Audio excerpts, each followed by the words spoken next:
everybody, it's me again, Kenny K, and I wanted to talk to you about a little found footage movie that came out in 2023, directed by Anthony Cronus. Now, I didn't like it. First of all, I didn't like it.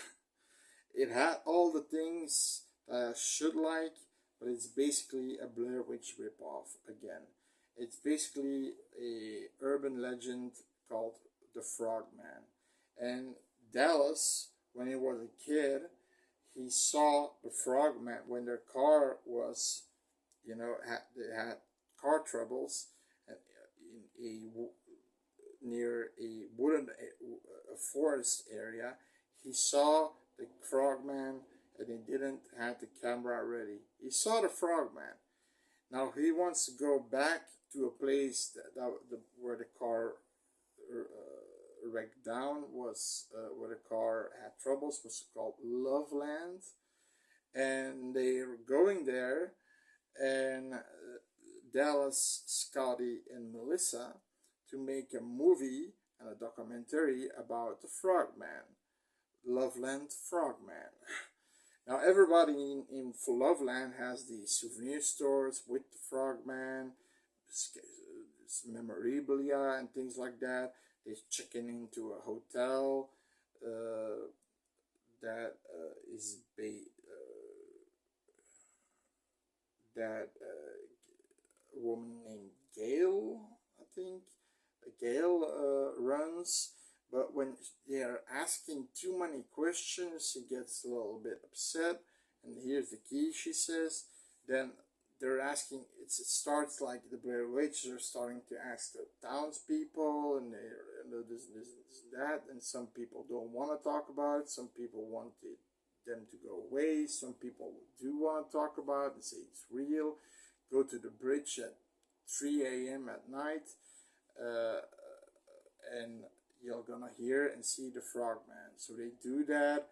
Eventually what happens is they hear frog sounds and say, it's a real deal. And then they see a stupid guy in a fucking suit, in a frog suit, and it says, oh, why couldn't you just go away and enjoy the experience? It's a publicity stunt, you assholes. Okay, Dallas completely, of course, upset that everything here was just publicity. He probably was too tired back then when he saw the Frogman. But then they have a new lead, a guy who first doesn't want to talk to them, then he wants to talk with them, and he's saying that the Frogman is real and he took its wife. And now he says, go there and you'll find the Frogman. So they go in this cave-like structure, and there is this stony cathedral hall. And what happens is the hotel owner, Gail, she's a cult member. She's the lead cult member, and the people around her and the guy, the lead, followed them without them noticing with a gun, and he said, my wife, his wife was one of those cult members, come back to me, and she doesn't want to, and he starts shooting because the other cult members are attacking them. I think the guy Scotty gets killed by the cult members. Melissa and Dallas are running away, and at some point Melissa gets attacked, and lo and behold, it's the Frogman. It's this giant frog basically, and she's being, a frog has that tongue that can whip out, it whips out to her legs, and she's slowly being dragged in while Dallas is sitting there doing nothing, watching, filming, thinking, I'm gonna be a millionaire, fuck you, I'm gone. That's what it is. I spoiled the movie, I'm sorry, but you only see a Frogman once. It's not suspenseful, it's not creepy, and at the end, You know what? It's a found footage where somebody survives. That's something people tend to like these days. That in found footage movies, always everybody dies. In this one, Dallas doesn't die, but he's the one who deserved to die. Melissa didn't. Scotty didn't. They did it for him. That asshole should have died. And he's in his premiere of his documentary, and everybody's standing up and clapping, and he's sitting behind with a bottle of whiskey, and he's drunk, and he knows he basically, sacrificed Scotty and Melissa, and he knows that it's all his fault that they died, and he's, instead of being happy that he found the frogman, he's less, because he was already unhappy when they went to find it for some reason, because his family was left out because they saw it, and he had a hard time with it. Now he has more harder time with it because he, he basically he's the reason why his best friends that believed him till the end died. And that's why I don't like this movie. The Frogman, it's no tension. The Frogman, okay, we see it once.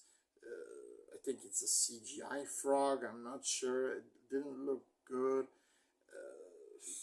Cult members. Why do there have to be cult members for the Frogman? It's the same old thing. The only thing that was original was the stuntman guy who acted like a frog at midnight. That was kind of funny. You always have the person the lead, who knows everything. The fucked up, the croak, the quack, who knows everything, but he knows everything. But no, it didn't work for me, and maybe it worked for you. It has those concepts, but what they do is they take too long in the town of Loveland and asking questions and running around and going to souvenir shops, and they're asking too much questions, and then they go to the forest where the frog may be, but the frogman may be, but then it's a publicity stunt and they get away. But it takes too long before they go. In the Blair Witch Project, it was paced at the right time. They interview the people, they go to a certain place to interview that, and then they go into the sticks in the forest where everything happens and they can't get back. And and that's not what the Frogman does. It takes too long for them to be in the fucking city asking stupid questions about the Frogman. And yeah, no, it wasn't. I watched it out. If I give it a 4 out of 10. If you guys like it, I'll recommend a one-time watch. That's my recommendation. If you like it, each your own. But for me, it's a one-time watch. And so, I'll give you, the viewer, to give it a one-time watch. Okay. See you next time. Bye bye.